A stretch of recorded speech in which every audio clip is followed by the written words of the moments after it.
Cube Radio.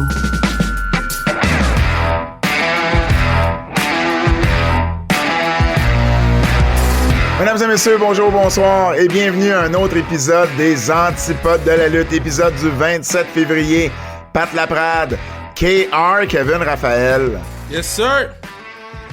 Sans restriction chrono, c'est la semaine prochaine, Kev? Sans restriction chrono, c'est la semaine prochaine. Ça brasse, mais ça va être un show du tonnerre. Achetez vos billets, espacediffusion.com. Il reste plus que quelques billets. T'es quasiment sold out? Quasiment sold out. Donc, Good. je pense que c'est 85%. 84-85%. J'ai pas le chiffre exact. Mais c'est là. Fait que ça devrait se faire en fin de semaine. Je viens de finir avec Moose. Moose a droppé a lot of... En fait, je peux le dire, là. T'as pas eu Moose pour Keybook? Non, j'ai eu Moose pour sans restriction chrono. Puis Non, poche. Ils écouteront sans restriction, man. Ils l'auront gratis. Oui, moi j'ai pas une crise de scène pour sans restriction. Ben non, t'as de l'argent pour annoncer. Fait que si tu veux qu'il y ait plein de shows, faut que les gens écoutent les podcasts puis que les shows continuent à être sold out. Damn, tough! Vrai. Donc c'est ça. Donc je suis très excité d'avoir cette carte-là. Puis Moose et moi avons eu une idée sur le podcast. Puis c'est en train de se concrétiser au moment où on se parle. Faut juste qu'on trouve la date. Mais c'est pas la dernière fois que vous allez voir Moose au Québec. On va dire Bon, excellent, ça, des bonnes nouvelles. Oubliez pas, justement, parlant de Keybook, de vous abonner sur notre Patreon. On a eu le retour de Vengeance Day. On a également fait notre documentaire sur LFG, donc le premier épisode de LFG. On va faire le deuxième très bientôt. Benjamin Toll, Chris Tara également, lutteur et lutteuse de l'année au Québec, qu'on a eu en entrevue. Donc, oubliez pas de vous abonner sur notre podcast, sur notre Patreon, Keybook. Les nouvelles. Les nouvelles, on commence avec une très, très bonne nouvelle pour un Québécois, Kev, Mike Bailey. Mais oui! Mike Bailey qui officiellement va faire ses débuts à AEW, donc durant Collision, on a présenté une petite vignette qui dans le fond, qui mentionnait que Bailey était pour faire ses débuts avec la compagnie. Donc, très, très bonne nouvelle. On se demandait, on savait que son contrat était expiré depuis la fin octobre, début novembre. Il parlait pas vraiment beaucoup. Mike, de son avenir, refusait de faire les entrevues, ce qui est bien correct, là. Il y avait pas de problème. Il voulait garder la surprise puis pas être obligé j'imagine, de répondre, tu sais, de dire qu'il pouvait pas répondre, par exemple. Mais là que c'est annoncé, il va falloir qu'il vienne faire l'entrevue. Ouais, ben, j'en ai parlé. Il en fait pas encore là, mais éventuellement, j'imagine qu'il va en faire. Peut-être que la première entrevue, c'est peut-être un peu plus géré par AEW, mais effectivement, là, on va essayer de l'avoir le plus tôt possible, savoir un peu comment la première ça s'est entrevue, passé. ça va être Busted Open, mais après Speedball, tu peux venir nous voir. C'est-tu Busted Open qui a encore les premières entrevues ou c'est Jericho qui les a encore? Non, c'est Busted Open. Ouais, hein? Tu sais, Jericho. Mais non, mais c'est Busted. Busted, c'est crazy en ce moment. Là. Ouais. Il pogne tout le monde. Là. Ouais. Bubba, il est backstage à NXT, puis il ramasse les gens d'NXT après le show. C'est fou, ça. Non, mais c'est vrai. Ouais, je sais, il y a eu Ricky Saints de cette façon-là. Ça, c'était pas une bonne fin de show, man. Ah, tough. T'as dit 3 fois Ricky Starks! Puis j'étais parti, là! Il est arrivé à NXT! Ricky Starks! Puis c'est parce que, tu sais, quand je pars, moi, je m'écoute pas, là, parler. Je fais juste partir. Ben oui. Puis je me suis entendu, puis I guess tu me vois, j'ai fait « Ah, shit! » dans ma tête, je peux pas dire « shit ». Mais j'en ai pas entendu reparler, fait que... Et moi, pas plus intelligent, je t'entends, je t'écoute parler, puis je réalise Tu m'as jamais coupé. Ben non, parce que pour moi, c'était normal, tu l'appelais Ricky Starks, c'est Ricky Starks! Oh man, ça c'est dans mon... Ah, j'ai ri. Yo, Steph Curry a 52 points en ce moment. Oh, c'est crazy. J'ai vraiment ri. Une nouvelle championne à la WWE, Liv Morgan et Raquel Rodriguez ont battu Bianca Belair et Naomi dans la finale de Raw. Premièrement, j'ai beaucoup aimé le fait que ça soit dans la finale de Raw, donc ça donne l'importance et aux lutteuses et au titre. Et deuxièmement, c'était un maudit bon match. C'était le plus long, à part la première, c'est le plus long Raw sur Netflix. Oui. Donc, ils ont utilisé le temps qu'ils avaient besoin. Oui. C'était un très bon match. J'ai aimé... Tu sais combien Cage Match a donné au match? 8.3. Ah oui? C'est beaucoup, là. Pour Cage Match avec Raw, avec la WWE, tu sais, les 8.3 arrivent pas si souvent que ça. Mais ce match-là, il a livré la marchandise, pour vrai. Qu'est-ce que t'allais dire? Qu'est-ce que t'avais aimé? Ben, j'ai aimé le layout du match parce que la plupart des matchs de Bianca et Naomi, c'est Naomi qui prend les hits tout le match. Et là, ça a été l'inverse. Ça a été Bianca qui a pris le hit tout le match. C'est Naomi qui a fait le... Donc, j'ai trouvé ça rafraîchissant de voir qu'on change un peu la formule. Maintenant, changement de titre, ben, est-ce que c'est parce que là, on va dévoiler que c'est Naomi qui a attaqué Jade Cargill? Ben, on enlève les titres, tu sais. C'est pas impossible que ça soit ça qui survienne, qu'il y ait une rivalité entre Naomi et Bianca Belair par la suite. J'ai hâte de voir où tout ça va s'en venir, puis voyons, voir...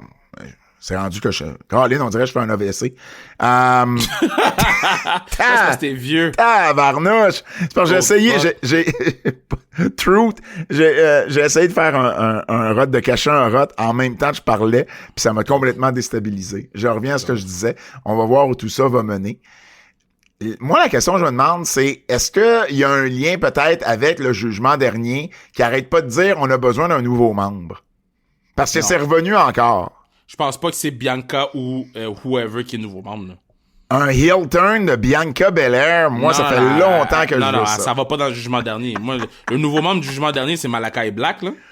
Ben, peut-être, t'as raison. C'est juste que je me suis demandé, à un moment donné, je me suis posé cette question-là. Bref. Non, le heel turn de Naomi fit.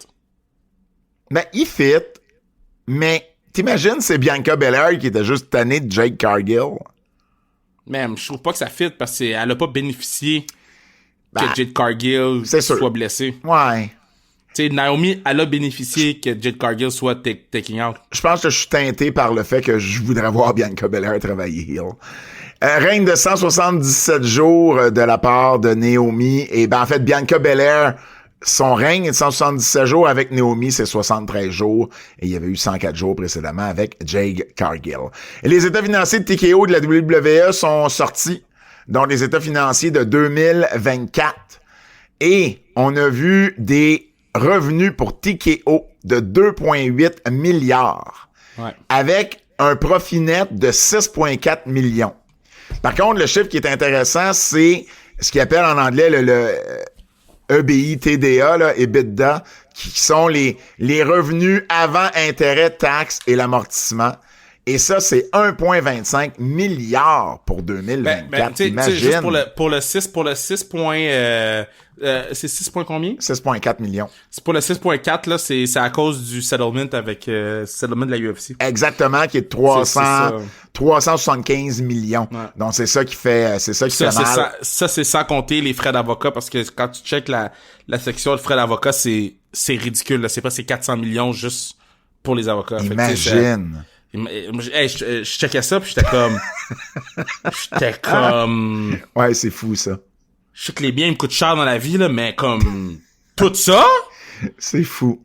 Puis tu sais, puis mon avocat, il m'a tout expliqué, il m'a dit, Kev, je sais que tu penses que je coûte cher, mais imagine comment ça te coûterait cher si j'étais pas là. Puis je suis tout le temps comme, kinda right. juste WWE, c'est des revenus de 1,398 milliards et UFC 1,406. Fait que c'est principalement à peu près la même chose, WWE et UFC. Donc c'est quand même énorme là, les revenus qui rentrent à ce niveau-là.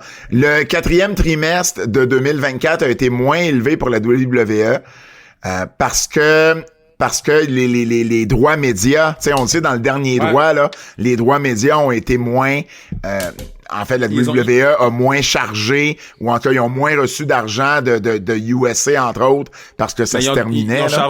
Ils ont chargé 25 millions à USA. Ouais, c'est ça. Pour les 3 derniers mois. Mais c'est des peanuts, là. Alors que c'était des peanuts comparativement à l'entente qu'il y avait à la base dans tout ça.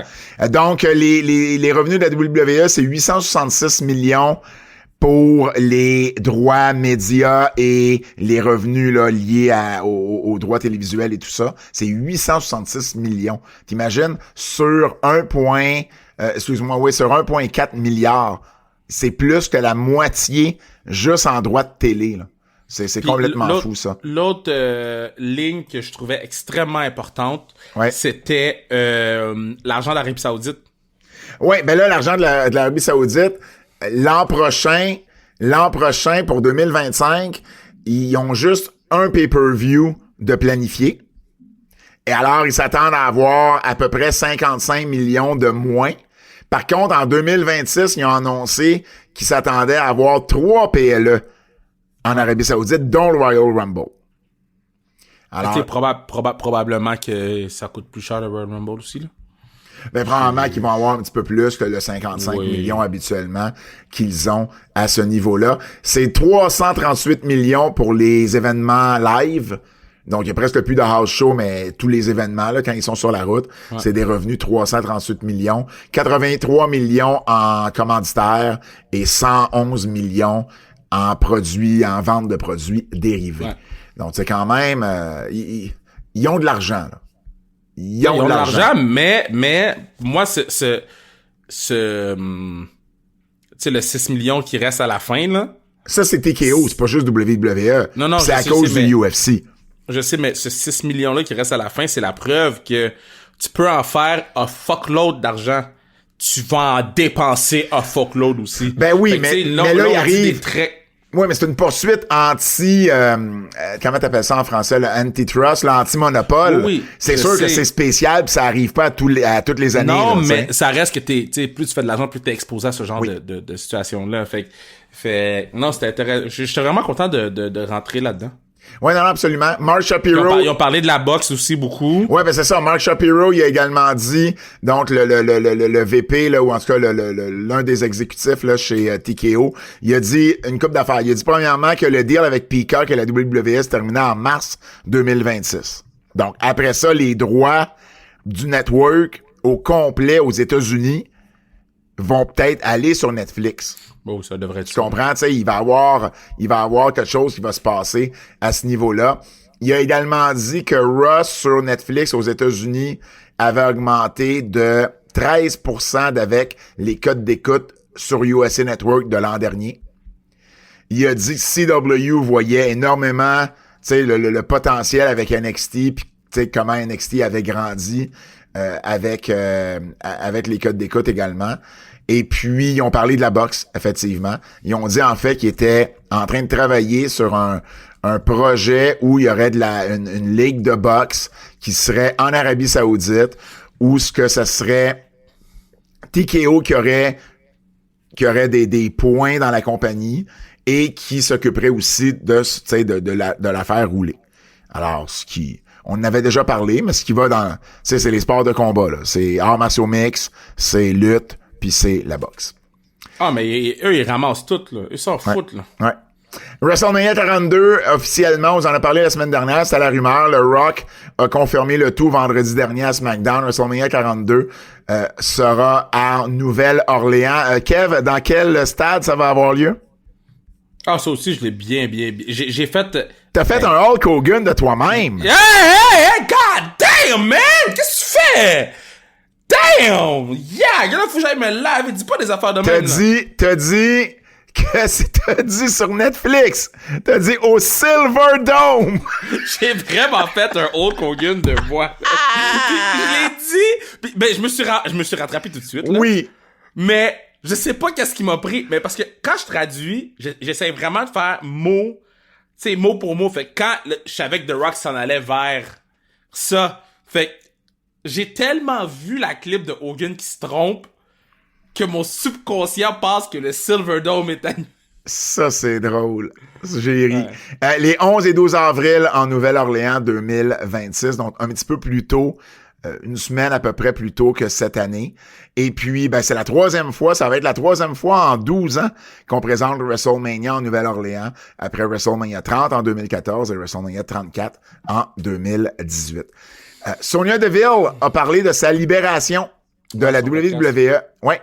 Et elle a dit, dans le fond, elle dit, il y a une dizaine de jours, j'ai eu un appel. Puis elle dit, j'ai eu un appel comme quoi mon contrat serait pas renouvelé. Puis elle dit, j'étais sur le treadmill. Et à un moment donné, je reçois un appel, puis elle dit, on était en train de négocier mon nouveau contrat. Fait que je pensais que c'était un appel pour justement me dire, tu sais, à propos d'un entente ou à propos du contrat. Et c'était comme, ben ouais, on te renouvellera pas finalement. Ouais, tough. Fait qu'elle dit, j'étais vraiment, vraiment surprise. Je m'attendais pas à ça. Donc, je sais pas ce qui s'est passé exactement. Mais moi, pour vrai, je pense que c'est juste une question de chiffre. Elle demandait trop, tu penses? Non, moi, je pense que c'est juste une question d'humain facile à ouais. couper. Oui, mais en même temps, à partir du moment que t'as des négos d'entamer, Ouais, c'est pas grave, ça. ben, je comprends. Je comprends, ça peut ne pas être grave, mais c'est sûr que je peux aussi comprendre Sonia Deville. Fait comme, 100%. Hey, ça, là, je m'y attendais vraiment pas. Mais vraiment pas. Elle dit qu'elle est partie, tu sais, somme toute, elle est pas amère envers la WWE, puis, tu sais, elle a d'autres projets, puis, tu sais, tout est correct. Elle a mis son temps là-bas. Elle a été 10 ans là-bas quand même. Mm-hmm. Donc, mais c'est quand même, tu sais, quand tu connais comment ça se passe, ça fait comme, oh, OK, shit. Carmella, de son côté, mais son contrat a expiré. Donc, elle a expiré. Elle avait pas lutté depuis mars 2023. Là, on le sait, elle a accouché en novembre 2024. Je pense qu'il y avait eu également une fausse couche un peu plus tôt. Dans le fond, depuis le mois d'août 2022, elle a lutté juste 6 fois. Et ben là, son contrat serait expiré là, selon Fightful et PW Nexus. Donc, on sait pas trop où elle s'en va dans tout ça.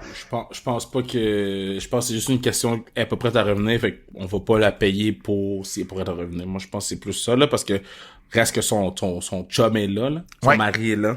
Oui, mais en même temps, tu le sais, c'est pas gage que elle pourrait décider d'aller ailleurs, là. C'est une lutteuse de deuxième génération, oublie pas, hein?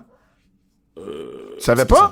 Son père? Ben oui, son père, c'est un lutteur. Paul Van Dale. Il a fait des arts martiaux mix, puis ça a été un jobber à WWF dans les années 80-90. Mais je pense pas que Carmella va aller ailleurs. Moi, je pense que c'est juste, elle est pas prête à revenir. Pourquoi on signerait un contrat quand on sait, toi puis moi, que t'es pas prête?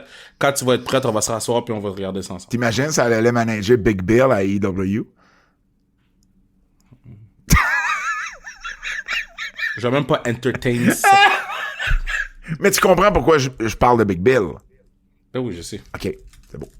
Tony Khan et Shane McMahon. Donc, Jonathan Coachman qui a fait un gros take sur son podcast en donnant des détails sur cette relation-là entre Shane McMahon et AEW. Donc, selon Jonathan Coachman, Shane aurait demandé pour des parts dans AEW et de rouler le show au complet. Et ça a l'air que Tony Khan... C'est sûr qu'elle a dit non. Ben, en fait, il a jamais follow-up par la suite, jamais donné suite. Selon Coachman, il dit Khan a juste jamais recommuniqué avec McMahon après ce meeting-là. En utilisant l'expression, il l'a ghosté. Ça, c'est crazy, ça. Et puis, Fightful, eux autres, ils ont... Si c'est vrai. C'est ça, mais Fightful a ajouté dans le même sens en disant que c'est vrai que Khan a pas fait de follow-up et que même s'ils pouvaient pas, eux autres, ils ont pas pu vérifier ce que Coachman disait à propos des parts dans la compagnie, mais que de vouloir rouler la compagnie au complet, ça, c'était vrai. Mais non, mais il y a aucune chance que Tony Khan laisse ça, là. C'est... Je comprends, mais en même temps, tu sais, c'est... C'est comme si je vais avoir Jeff Gorton puis je dis je veux faire la job que Pierre Boivin faisait. De quoi tu me parles? Ça a l'air que la même source qui a parlé à Fightful a dit que Tony Khan pensait que McMahon faisait des farces quand il a amené le fait de vouloir rouler la compagnie au complet. Moi, je trouve que c'est bien disrespectful de la part de McMahon, là. Mais en même temps, si c'est ça qu'il veut, rendu là, l'autre, il a juste à dire non, tu sais. Si pour McMahon, il dit, ben moi, si je peux venir ici, c'est ça que je veux. Ben, il fait bien de le dire. I guess.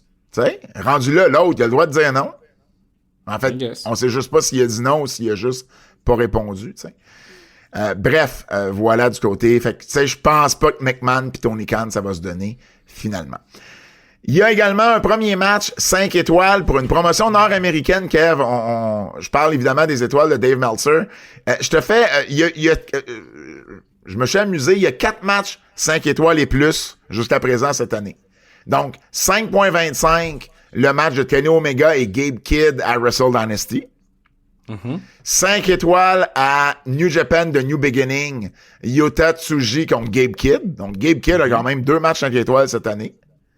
Il y a également un match à Stardom qui a eu 5 étoiles et le premier pour une promotion nord-américaine, c'est que AEW toute seule en Australie. Le match de Ospreay. Ouais, Omega Ospreay contre Takeshita et Fletcher. Ben oui. C'est sûr qu'Ospreay va avoir 5 étoiles. Arrête, là. Sais-tu combien a eu Nathan Fraser, Axiom contre Josh Briggs et notre préféré Yoshiki Inamura? Si c'est pas au moins 9. Ben, c'est sur 5, Kev. Ah, c'est pas au moins 4.5. Il y a eu exactement 4.5. Bon. Mais pour un match de 10 minutes, c'est rare qu'on va voir des 4.5, tu sais. Et j'étais content de voir la note, tu sais, on l'a aimé ce match-là, là. Tu comprends? Fait que j'étais content de voir cette note-là. Bref, c'est peut-être quelque chose que je vais vous donner de temps en temps, un update sur les matchs 5 étoiles au fil de l'année. Ça reste l'opinion d'une personne. Absolument. C'est juste que c'est la personne qui est quand même influente à ce niveau-là depuis des années et des années. Si vous voulez avoir plus de nouvelles, ben on vous invite à vous abonner sur notre Patreon pour avoir plus de nouvelles, sur notre Patreon Keybook, bien entendu, pour avoir l'extra nouvelle qu'on vous donne à chaque semaine. Cette semaine, sur nos nouvelles en extra, ben on vous parle des Hardys, on vous parle de Goldberg, on vous parle énormément du Rock, on vous parle également d'Elias et bien plus. Tout ça sur notre Keybook, sur notre Patreon Keybook. Les nouvelles en extra exclusivement sur notre Patreon Keybook.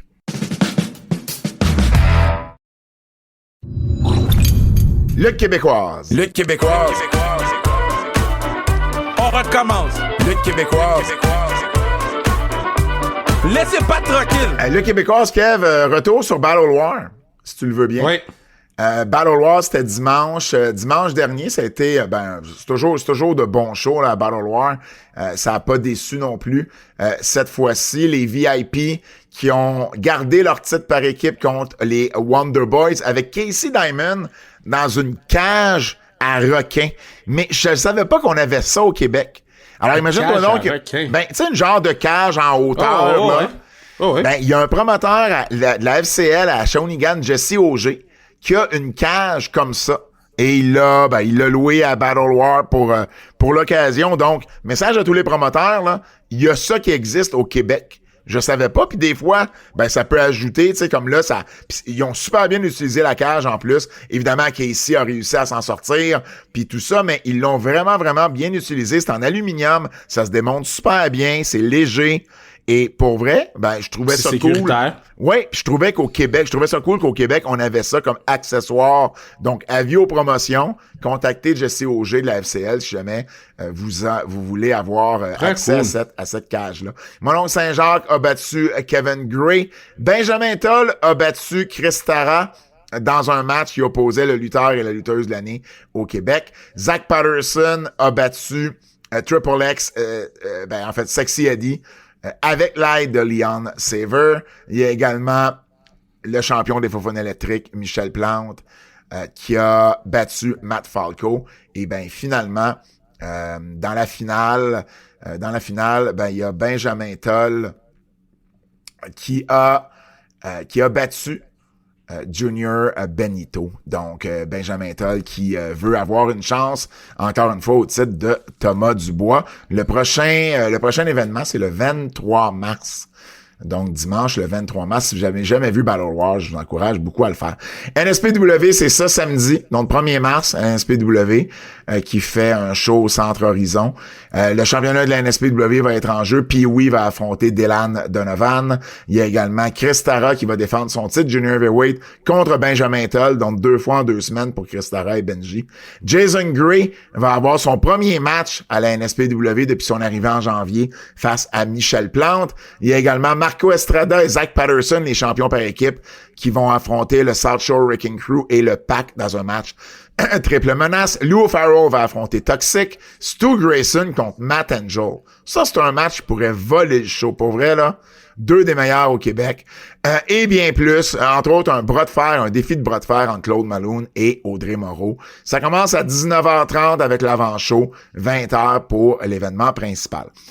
Je veux terminer la Ligue québécoise sur une histoire qui est complètement... Oh, attends, j'ai pas dit mes matchs, moi. Je dis mes matchs. Ben oui, vu que t'en avais parlé au début, excuse-moi, vas-y. Sans restriction chrono, donc on a annoncé les matchs ce matin. Donc, je vous sors ça tout de suite. Donc, Zach Patterson face à Chris Tara pour le championnat du monde sans restriction.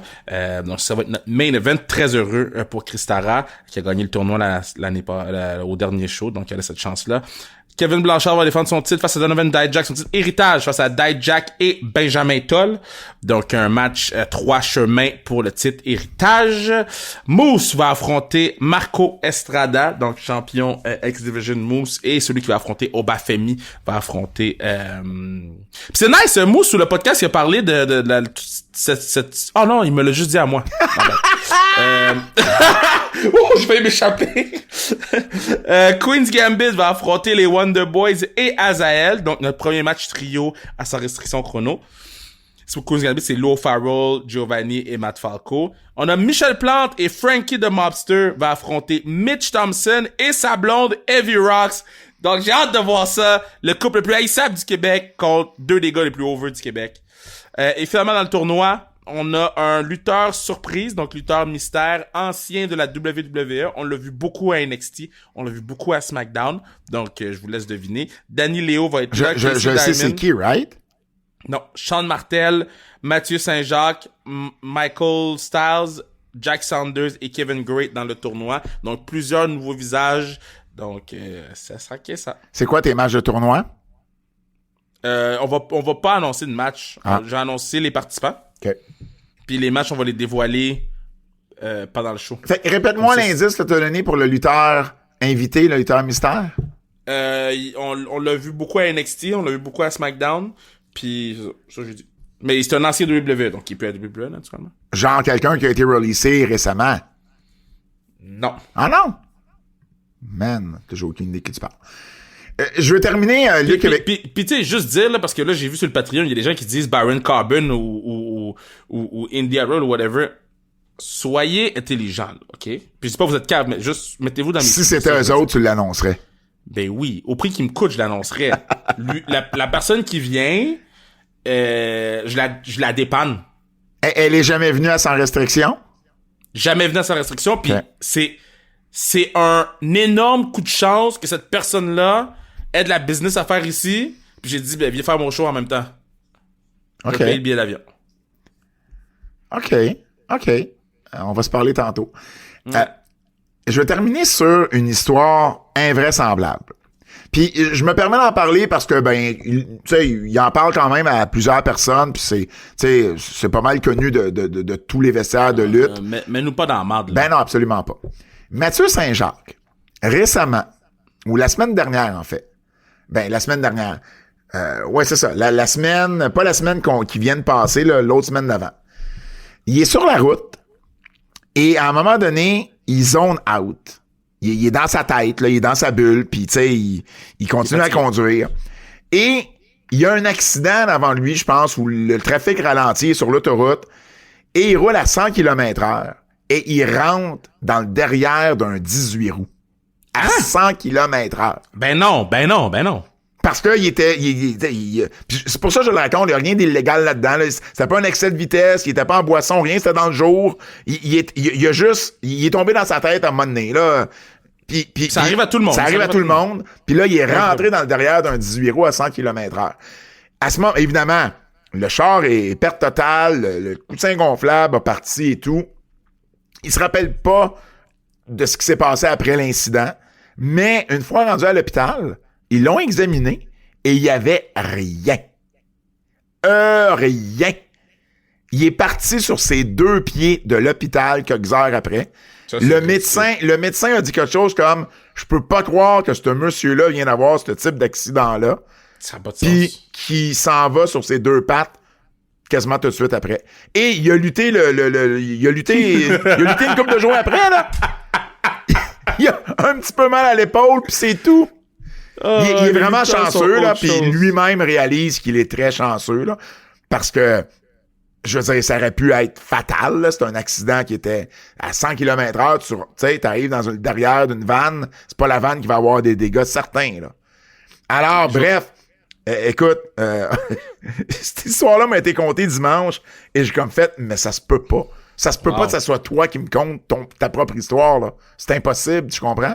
Alors, pour vrai, j'envoie beaucoup d'ondes positives à Mathieu pour plus jamais que ça y arrive. Et ça me rappelle de vous dire, ben faites attention quand vous êtes au volant. Soyez prudent. Essayez d'être attentif. Je comprends qu'il n'a pas fait exprès, là. Ça arrive. Mais c'est juste que des fois, ça peut être dangereux, comme dans son cas. Il s'est fait dire également que, ah oui, ça c'est drôle, il était quasiment fier de ça, Mathieu. Ils ont pas été capables d'y mettre un collier cervical parce qu'il y avait un trop gros cou. C'est que ça fait lutteur. C'est une histoire de lutte, là, tu comprends? Il est invincible, là. Peut pas mettre mon collier cervical. Ça me fait penser à, je pensais qu'on allait en parler dans les nouvelles, mais. Quoi? À moi qu'on en a parlé dans l'extra, là, de la poursuite pas de Nick Nemeth, mais, Non, on n'a pas, Ok, ben, je me suis tenu loin de ça. Ok, ben, dans la poursuite, sa poursuite, c'est un film, là. Moi, je lis pas beaucoup de choses dans la vie par rapport à ces affaires-là, tu sais. Mes lectures, je les compte, là, tu sais. Ago, on lit, faites le test sur agol.ca. Mais, j'ai été obligé de lire, Pat. C'est un roman à l'eau de rose, là. Il y a une photo de Tony Khan avec le collet cervical. Ça, c'est drôle. Puis il représente Tony Khan comme le plus gros mark de l'histoire. Il dit qu'il était émotivement affecté quand CM Punk est... Je te dis, Pat, là, tu vas le lire pis tu vas dire « Merci, Kev, de m'avoir permis de tomber sur cette merde-là. » Ça, c'est drôle. Alors voilà, c'était Lutte québécoise. Coup de cœur. Coup de cœur. Faut que j'en parle. Je vais commencer avec ça. Kevin Owens et ses cartes Top Chrome de la WWE. Yo, c'est tellement drôle, man. J'en veux une. Écoute, ils sont numérotés, là, fait qu'il y en a pas énormément, mais moi, parce qu'il signe des cartes et il écrit un message unique à côté. Alors, à date, ceux qui sont sortis, c'est en anglais, mais je vais vous dire les inscriptions en français. J'ai mangé de la soupe une fois. I once ate soup. Ça m'a vraiment fait rire. Le Bloodline est pas relié, c'est le meilleur. Oui, le Bloodline n'ont pas vraiment de lien de famille. Roman Reigns est une mauvaise personne. J'aime les alligators. Et j'aime plusieurs chansons de Chikara. Ça, là. C'est drôle. Yo, ce gars-là, là, man, ça n'a pas de sens. C'est un génie. Ça n'a pas de sens. Je t'ai dit, quand j'ai vu ça, j'ai fait... Il y a des gens qui vont littéralement acheter des paquets pour pogner ça. Il y a aussi des gens qui vont copier cette idée-là, là. J'ai jamais vu... Je peux me tromper, puis si c'est le cas, vous me corrigerez. Non, mais ils ont commencé dans la NFL parce que... ouais? Top s'est fait un... Top s'est fait un truc avec Caleb Williams. OK. Puis Caleb, il écrit ton Packers sucks ou on a fait de même. Mais c'est OK. très, très, très nouveau. Ouais. Puis la seule fois que je l'avais vu avant, c'était Caleb Williams sur la pub de Tops. Mais clairement, je pense que Kevin avait signé avant que la pub sorte. Je prends Kevin avant Caleb Williams, n'importe quand. Ben, tu veux qu'on en parle ou... Non. On n'a pas cette discussion-là aujourd'hui, là. Non. Parfait. J'ai adoré Takeshita puis Orange Cassidy à Dynamite. J'ai pas écouté Dynamite. Fait que, OK. Pour vrai, des deux derniers Dynamite, parce que là, évidemment, on tourne jeudi, donc il y a deux Dynamite. C'est le match à voir des deux Dynamite. Ben, moi, j'ai écouté le Dynamite de la semaine passée. Oui. Undisputed Kingdom avec Garcia puis FTR. Non, mais moi, c'est la promo entre Eggman Page et... c'est quoi le nom du partenaire? MJF. Oui. J'ai trouvé qu'ils ont fait du bon travail, les deux. Tu sais, après ça, il y a tout le temps des gaps de logique, là, à la AEW. C'est tout le temps ça le problème, là. Mais somme toute, en termes de juste la promo pis qu'est-ce qu'ils ont donné, j'ai trouvé qu'ils ont fait du très bon travail. T'avais-tu d'autres coups de cœur? Je veux quand même mentionner la carte de Roadblock, là. Incroyable! C'est un PLE, là. Mais c'est ça que Moose disait, OK? Sur le podcast, parce que moi, je pensais que c'était un PLE qu'on faisait. Non. Cette carte-là. Non, il donne un nom au show, mais c'est parce que c'est un show en direct du théâtre du Madison Square Garden, mais c'est un mardi, là. Mais là, lui, là, moi, je dis, tu sais, Le gars, il fait sans restriction chrono, il s'en va à Madison Square Garden samedi, puis il s'en va à Sacrifice. Puis là, il m'a dit, tu sais, si vous pensez que Roadblock, c'est une chose, Sacrifice, quand la carte va sortir, ça va go viral. Ah ouais? Fait que je pense qu'ils sont vraiment... Ils sont vraiment dans cette union-là, NXT puis TNA. Puis parce que là... C'est pour ça que je pense qu'à Stand and Deliver... Ouais. Tu sais, les Hardys vont être là. Je pense que Stand and Deliver, ça va être incroyable. N'oublie pas, il y a un show de TNA jeudi soir. Donc moi, je serais pas surpris qu'on tease Stand and Deliver au show de TNA avec du talent de NXT, puis ensuite Stand and Deliver. Mais ils vont quand même annoncer les matchs avant Stand and Deliver. Oui. Mais Julia contre Stéphanie Vaquer, les 2 titres en jeu. Ça, c'est un main event, là. Ça, c'est un main event. Oba Femi contre Moose pour le titre d'NXT. Incroyable. Ça aussi, c'est un main event, là. C'est incroyable. Puis les Hardys qui défendent les titres de TNA contre Fraxium. Incroyable. Je veux dire, t'as même pas besoin d'autres choses sur cette carte-là pour m'y intéresser. Puis, tu sais, Saints va être là. Ben, sûrement. C'est fou, Page va être là, Evans va être là. C'est complètement fou, cette carte-là. Honnêtement, là, ils font du bon travail parce que j'ai demandé à Mou c'est qui les petits patinets qu'il voudrait affronter. Mm-hmm. Puis dans ses choix de petits patinets, Javon Evans était dedans. Ah. Tu sais, bon, il a commencé en me disant Will Ospreay puis Ricochet, là, puis après ça, je pense qu'il a compris qu'est-ce que je voulais dire dans ma question. Comme patinet, s'il te plaît. Tu peux-tu shooter les WWE guys? Mais, ouais, il parlait de Javon Evans, puis... Je l'ai gardé pour la fin des coups de cœur, parce que je ne sais pas s'il va dans les coups de cœur ou dans les avertissements. Puis je vais avoir ton avis. La promo de Cody, c'est un coup de cœur. OK, ben c'est ça. Ben OK, c'est beau. Cody avec le Rock. Qu'est-ce que t'en as pensé? OK, Cody, bon... Moi, j'ai fait mes recherches. Vous savez comment je suis, ces affaires-là. Parce que là, tout le monde faisait du hate sur la promo de The Rock, OK? Puis là, je veux pas que les gens disent que je suis un WWE Shield, là. Je fais juste vous étaler des faits. OK? Il y a 12 ans, dans une promo, Cody Rhodes avait dit à The Rock, « Je vais être le champion dans 10 ans. » Puis ça, c'est une promo random, là. Une promo... puis je pense que WWE, ça rappelle même pas eux-mêmes. Là. J'ai trouvé ça sur Instagram. Là. OK. Puis 13 ans plus tard, il est devenu champion. Quand Cody avait gagné le titre, là, si tu retournes écouter la promo avec The Rock, c'est quoi que The Rock il dit? The Rock il dit exactement la phrase You're my champion. Puis là, Cody dit non, je suis leur champion. Fait que c'est un callback, encore une fois, cette promo-là. Je te dis pas que la façon que ça a été fait, c'était la plus optimale à SmackDown. Mais il y a quand même une certaine...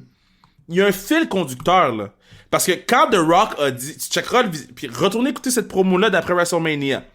Quand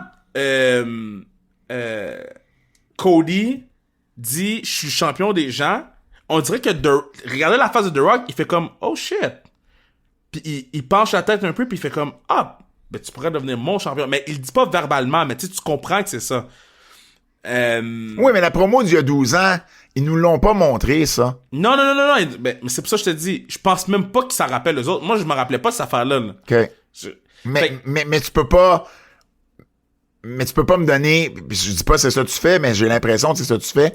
J'essaie de défendre le segment en ce moment. Mais, parce mais c'est ça, tu peux pas me donner ça comme argument quand eux autres nous l'ont pas présenté puis il y a personne qui se souvient de ça. Mais attends, ils vont peut-être nous le présenter aussi. Là. Ils vont peut-être nous tu dis qu'eux-mêmes le savent pas. Mais non, mais je sais pas. Là, je le dis ouais, même. Je suis dans le fucking room de gens qui classent les vidéos. Là. Non. Si moi, je l'ai vu sur Instagram, eux l'ont peut-être vu. Là. Ouais, 100%. Fait que, tu sais, il y a quand même un certain fil conducteur dans cette relation entre Cody et The Rock. Je dis pas que c'est parfait.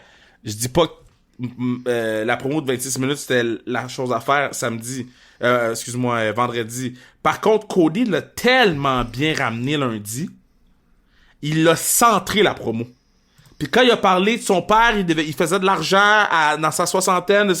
Cody, là, a fait la meilleure promo qu'il a faite à la WWE depuis le lendemain qu'il est arrivé à WrestleMania contre Seth Rollins. Moi, j'ai juste... By far. Moi, j'ai juste pas aimé... J'ai trouvé ça weird vendredi. Je sais pas trop où est-ce qu'on s'en va. Puis j'ai l'impression, tu sais, le Rock après ça en conférence de presse qui a dit Mais c'est ça, mais puis ça pourrait ne pas mener à un match, mais d'abord ça va mener à quoi, puis qu'est-ce que vous êtes en train de nous donner, je comprends pas. Il va y avoir quelqu'un qui va représenter The Rock, là. Tu sais, je pense pas que The Rock est apte à se battre. Sinon il se battrait. Peut-être. Fait qu'il il va avoir le... Mais moi, je pense que Cody tourne heel pour aller rejoindre The Rock pour affronter Cena. OK. Pis c'est le chemin à aller. Tu sais, Cody Donc, tournerait heel, pourquoi? Donc Cody serait le gars à The Rock contre Cena? Ouais. OK. Écoute. Parce que en fait, là, mais moi, je veux voir The Rock à WrestleMania, là. Oui, mais The Rock va être à WrestleMania, c'est sûr. C'est sa compagnie. Il est juste pas... Je comprends qu'il est pas obligé de lutter. Il peut être à l'extérieur, là. Ouais. Ou il va faire un run-in, whatever. Mais c'est parce que le problème en ce moment, c'est que quand tu regardes l'Elimination Chamber, si John Cena gagne, est-ce qu'il est plus over que Cody? Oui. En tant que babyface, je parle. Oui. Si CM Punk gagne, es-tu plus over que Cody? Oui. Non, on a un problème. Ouais, je comprends.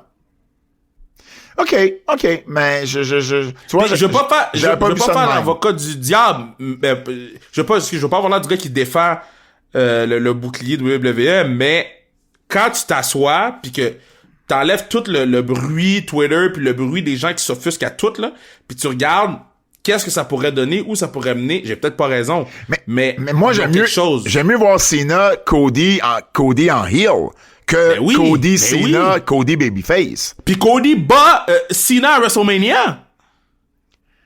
Ben oui. Ouais. Mais là. Mais oui. Peut-être tu lui donnes une run de champion heel pour la prochaine année.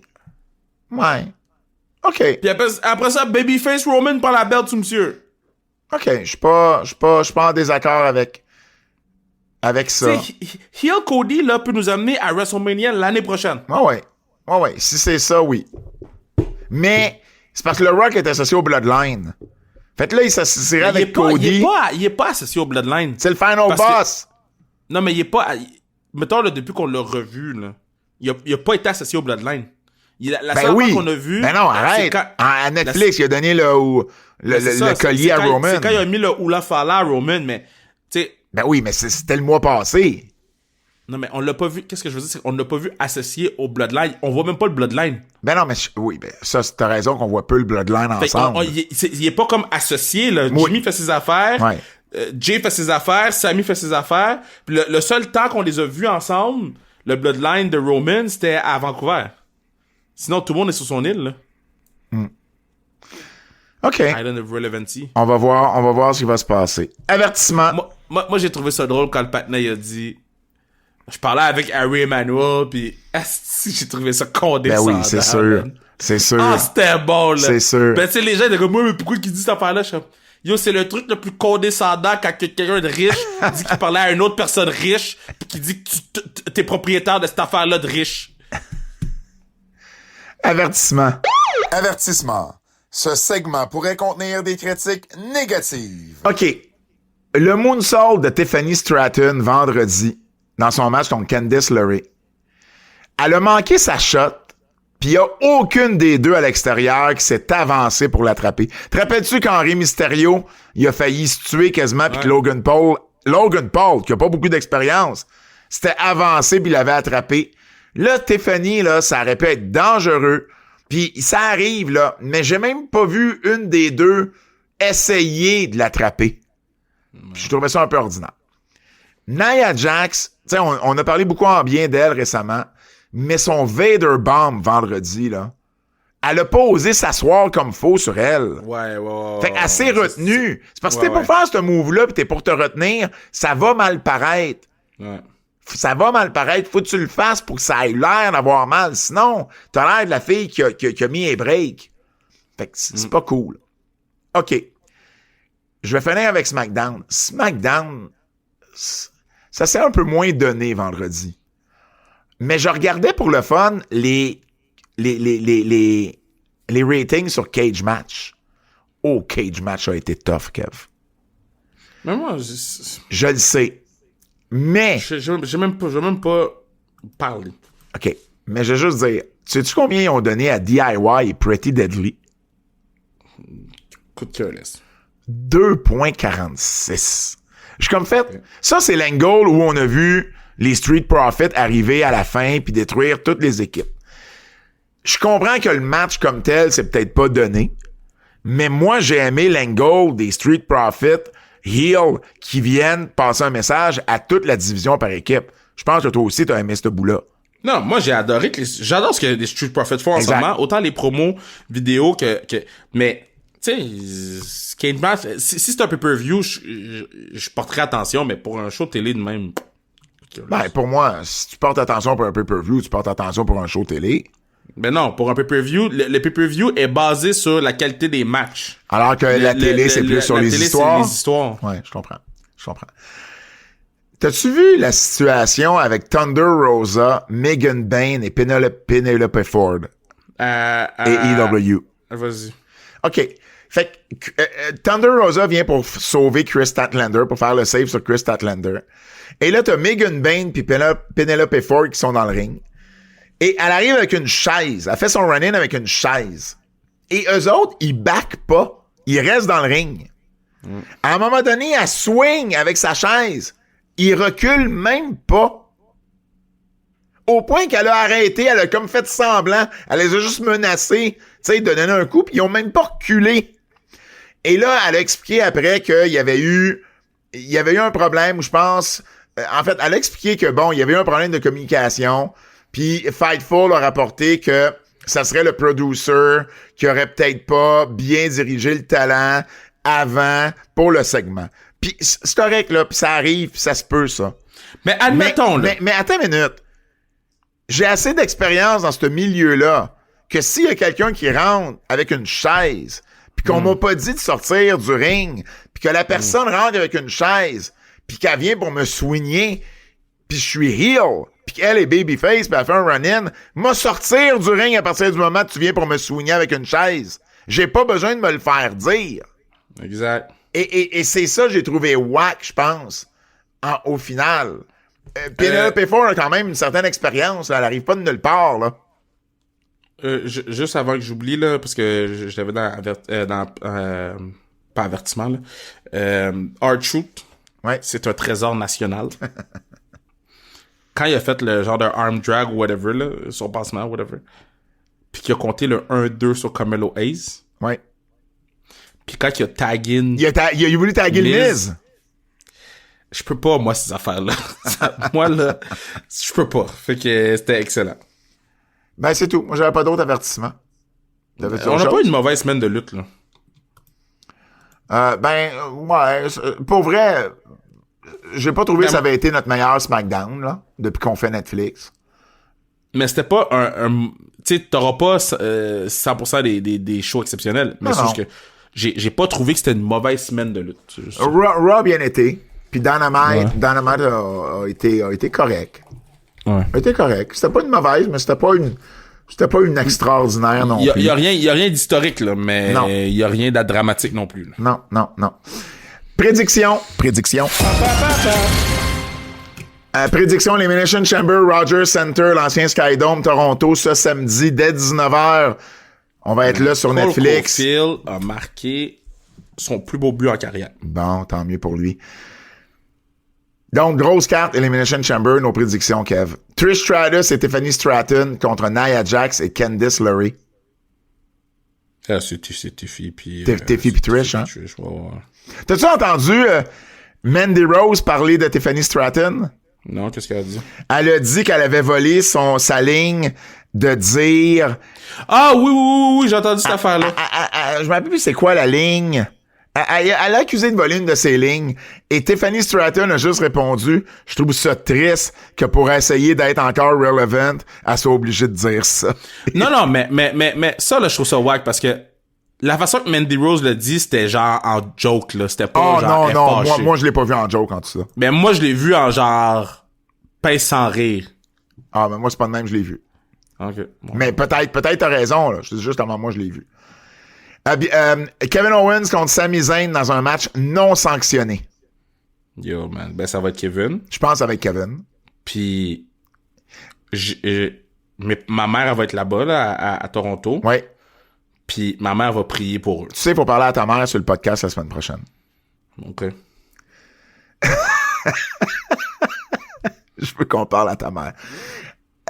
J'ai juste hâte de voir où on s'en va avec ces deux-là à WrestleMania. Fait que je sais pas si, tu sais, après le match... C'est Randy Orton qui va intervenir. Ben, peut-être, tu vois, ça, je serais pas surpris. Ça, je serais pas surpris. Mais s'il intervient, c'est peut-être parce que Sami Zayn bat Kevin Owens d'abord. Ou il va intervenir après le match. C'est soit il le fait perdre, ou soit il intervient après le match. Ouais. Fait que tout dépendamment si c'est ça, puis t'enverrais Kevin puis Randy à WrestleMania, ou un multi-man avec Sami Zayn puis quelqu'un d'autre, peut-être. Non, t'envoies Kevin puis Randy puis Sami dans le multi-man pour le titre intercontinental.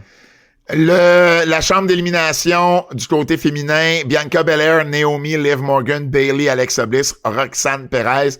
Moi, j'ai deux gagnantes potentielles. Liv Morgan, pour avoir continué sa fiole à Rhea Ripley, ou t'envoies la recrue Roxanne Perez pour lui donner un gros match à WrestleMania. Non. C'est qui tu penses, toi? Ça sera pas Bianca, ça sera pas Naomi. Ça sera pas Bayley. Ça sera pas Bayley. C'est beaucoup pour Roxanne, là.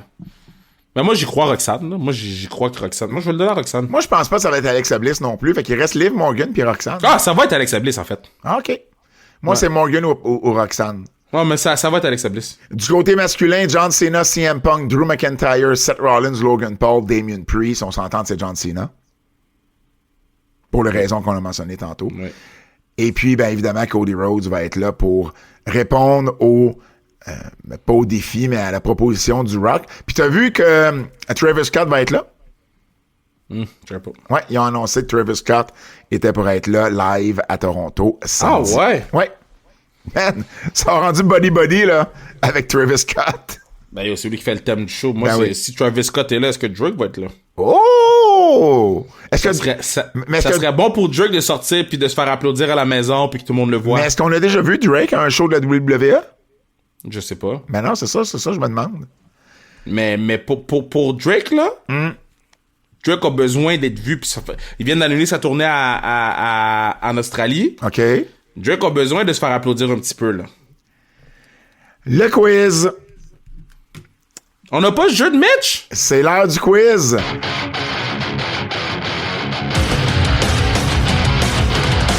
C'est l'heure du quiz de notre ami Jérôme Jacques Double J. Qui a le plus de chances d'être intronisé au temple de la renommée de la WWE cette année? Entre Lex Luger ou Demolition? Parce que Lex Luger, il a fait une sortie disant qu'il espérait encore se faire introniser. L'année prochaine, c'est en Nouvelle-Orléans. Fait que c'est pas une ville pour les deux. Moi, je dirais peut-être... Ils ont besoin d'une équipe. Ils n'ont pas rentré d'équipe encore. Je dirais avec Demolition. Ouais, mais ça, je pense que... Mais entre les deux, qui a le plus de chance? Et c'est une bonne question parce que, tu sais, Lex Luger vient de parler sur un podcast de l'affaire avec Elisabeth, là. Ouais. Fait que, tu sais, moi, je suis du WWE, je passe... Tu sais, pas sûr que tu touches à ça, ouais. Ben, c'est ça. Je vais aller avec Lex Luger. Excuse-moi, je vais aller avec Demolition. Ouais, OK, Demolition. Qui ne devrait jamais être un babyface entre Charlotte Flair ou The Miz? De Miz? Qui serait un meilleur babyface? Non, qui devrait jamais être babyface? Ben, The Miz. Charlotte Flair. Le Miz est capable d'être babyface. Ouais, le Charlotte. Après WrestleMania, Cody, ben, coudon, Double J, il a lu dans notre pensée.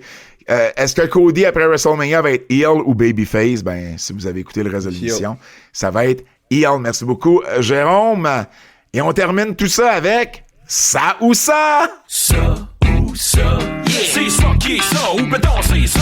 Ça ou ça, yeah. Choisis d'autres choses ou ben choisis ça. Ça ou ça de notre ami Sébastien Théberge. Alors, t'es prêt? Chaque fois que tu échappes quelque chose ou accroches quelqu'un accidentellement, donc chaque fois que tu échappes quelque chose ou t'accroches quelqu'un accidentellement, Gene Snitsky te rejoint. Non. Gene Snitsky te rejoint en FaceTime pour te dire que c'est pas de sa faute. Ou Chris Jericho sort de nulle part et te dit haut et fort, You just made the list. Ah, de liste 100%. Je vais pas moi- voir la face de Snitsky, là. Moi, je prends... Hey, t'imagines, t'accroches quelqu'un Hey. dans le métro, Jericho, il arrive, you just made the list! C'est quand même drôle. Ça, c'est drôle. Ça ou ça. Chaque fois que tu bois une gorgée d'eau, tu te sens obligé de cracher de l'eau comme Triple H, sans exception. Ou bien, chaque fois que tu entends de la musique, tu peux pas t'empêcher de danser comme René Dupré. Oh, tough. Chaque fois que tu entends de la musique, là, peu importe Mais t'es non, où. mais non. Chris, t'es au Carrefour Laval, là. Mais oui, mais sinon, à chaque fois que tu prends une gorgée d'eau, faut que t'accroches. Ouais, mais c'est déjà comme mon plus gros combat de ma vie. À chaque fois que je prends une gorgée d'eau, de pas la recracher comme je suis pour les. Fait que si je suis obligé parce que je suis malade, oui. Sais-tu qui fait un excellent nuage d'eau à la Triple H? Ok. Guillaume Lefrançois. Ah. Guillaume Lefrançois de la presse, là, chez nous, là, Bonne statistique. il a mis de l'eau sur les plafonds de chez nous à faire la gorgée d'eau de Triple H. Et un dernier, ça ou ça. Chaque fois que tu vas faire un numéro 2, le Miz entre et te donne des petites claques au visage en se moquant de toi. Pendant que t'es assis ou quand t'as fini? Non, pendant que t'es assis. Fait que mettons, t'es assis, tu pousses, pis le miss, you bitch. Claque d'en face. Ou, chaque fois que tu conduis, Jimmy Hart fait ton GPS avec son Non, non, mégaphone non, non, non, non, non. côté Non, non, non, passager. Non, je prends les claques d'en face, hands down. Non. Non, hey. Moi, il y a une chose qui mérite le plus au monde, c'est la voix d'un GPS. Mais, pour que Jimmy Hart soit là à côté de moi, ça... Hey, pense-y, hey, t'es pas grave de chier tranquille? Moi, je serais constipé à l'année longue, là, si c'est le Miz qui me donne des claques. Moi, ça me dérange pas parce que je fais ça aux 3 jours. Puis 2, ben, ça, c'est pas la fin du monde. Moi, c'est 3 fois par jour. Alors, moi, je vais vraiment On prendre... peut-tu couper cette partie-là? je vais vraiment prendre Jimmy Hart. Toi, t'es quoi, t'es Marilou, mais 3 fois par jour, tabarnak!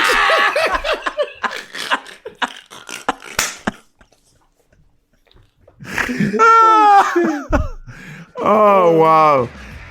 Hey, mais c'est ce qui met fin à notre podcast. Merci beaucoup aux Antipodes. Merci beaucoup d'avoir été là. Au nom de Fred Poirier, celui de KR, Kevin Raphaël, mon nom est Pat Laprade et on se dit à la semaine prochaine. C'est un rendez-vous!